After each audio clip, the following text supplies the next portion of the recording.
So you want to bake bread, but you don't have any dry active yeast. What are you going to do? Science.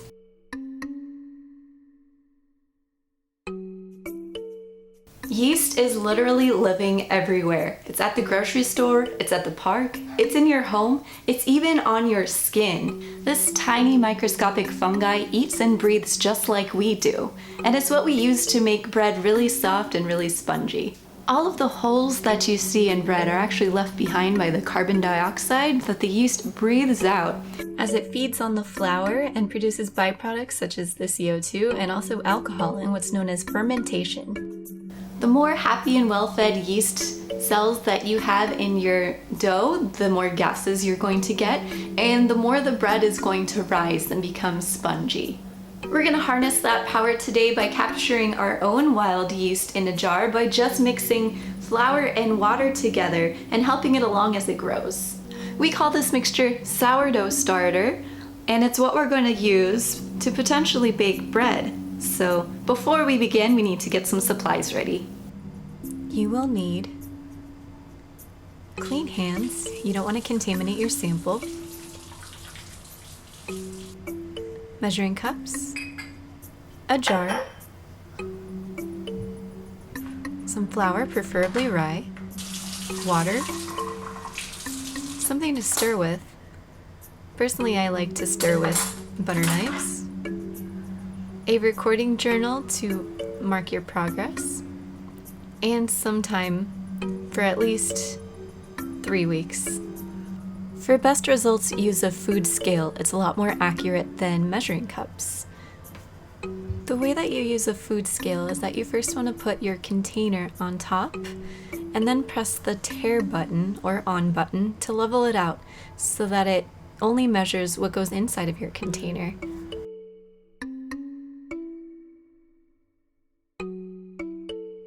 So we're going to be using a 1/4 cup measure for this part. We're going to measure out 1/4 of a cup of rye flour. And you're going to want to take a really loose scoop and then just level it off. And you're going to pour that carefully into your jar. But you might make a mess. Then you're going to take your water and you're going to want to make sure it lines up to the 1/4 line. So that bottom line of the water should line up if you rest it on the counter with the 1/4. And then you'll go ahead and pour that in. And we'll take our knife and we'll go ahead and mix it.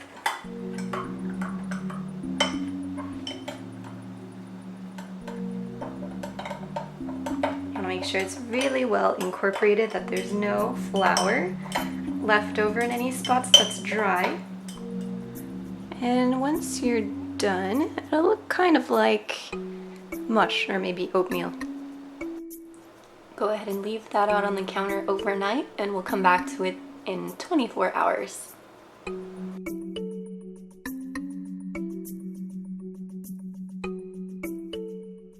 One thing that you will notice on day 2, if you have any sort of activity going on, is there will be some bubbles that you'll see on the side of the jar.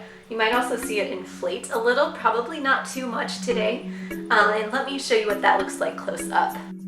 So if you look on the side of the jar, you should see some bubbles here and there. So that's a good sign that your yeast starter is active, it's getting started. And you'll want to continue to feed it. So today we're going to be feeding our starter to help it along. So the first thing that we're going to do is that we're going to remove a 1/4 of a cup of starter and we're going to toss it. It might seem wasteful, but if you don't take any out, it's just going to keep growing bigger and bigger and turn into a giant blob that takes over your home. So to get started, we're going to toss 1/4 of a cup and then we're going to feed our starter. If you don't want to make a super big mess, you can take a spoon and spoon it into the cup. And it's definitely going to smell interesting. So if it smells really funky, that's a good sign. That means that there might be bacteria present in your yeast starter, and we want that actually. So in our container, we have a whole microbiome going on, a whole universe of really tiny things that are growing in our wet flour mixture. There's not just going to be yeast in here. There's going to be bacteria, there's going to be other tiny things that tend to grow where there is moisture. So we're going to set this aside and empty out our jar. I like to clean it, completely empty it out and clean it on the second time, just so we don't have any chance of mold growing on the side before the yeast has a chance to get settled here. Now that we have a clean jar, we can put the yeast back into the jar and then get ready to feed it. So just slowly pour that in there. Make sure you get all of it and that you don't make too much of a mess.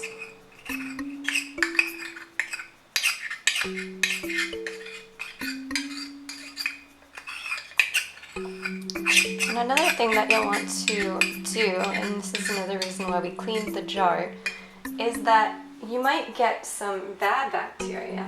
So remember I mentioned that there are lots of other little living things in here, so there are bacteria that we want that are going to be in our jar. There's also bacteria that might be present that we don't want. So if you notice anything like slimy, orange, blue, green growing in your jar, you'll want to abort mission. Please stop, empty out the jar, and start over. So your jar had been invaded by a different kind of microbe than the one that we actually want to grow in here. So now we're ready to feed our sourdough starter.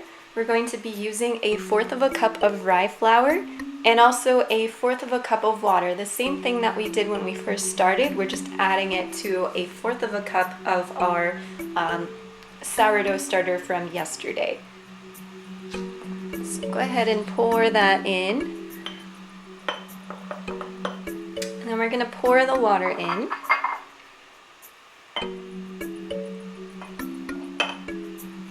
And then the next step is to mix it together. You want to make sure it's very well incorporated, that you don't have any flour sticking to the sides, any dry spots. You want to make sure it's all nice and moist all the way through. And then it'll kind of feel like pancake batter a little bit, and it will kind of look like pancake batter. That is the consistency that you're looking for here. And if you get some up the sides a little bit, you can always scrape that down. It's also helpful if you have one of those rubber spatulas. Those can also help make sure this stays a little bit cleaner. So just check to see if there's any spots on the side. This looks pretty good. And we're ready to recover that, and we're going to check it again tomorrow. So you may be wondering, hey, what's the deal? So we had bubbles. It's definitely alive with something. Do we have yeast yet? The answer is not quite. There might be some yeast cells in here, and obviously if we have some, we're going to be able to grow some, but not quite enough to make a loaf of bread yet.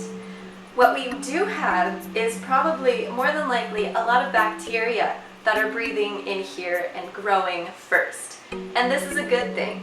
The first species of bacteria that you can expect in your bottle is going to be something called Leuconostoc bacteria.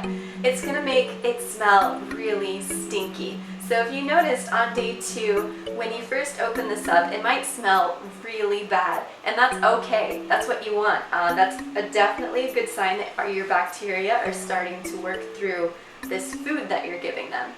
And what they're going to do is they're going to make it slowly, over time, make it more acidic in here. So the yeast and their friends lactobacilli are going to work together after it becomes more acidic, and they're going to make that beautiful bread sourdough flavor that everyone loves. But first, they need a home that they can live and grow in. So that's the job of the other bacteria. Eventually, they'll actually kill themselves off by making it far too acidic for them to live in, and that's when your yeast and your lactobacilli will start to thrive.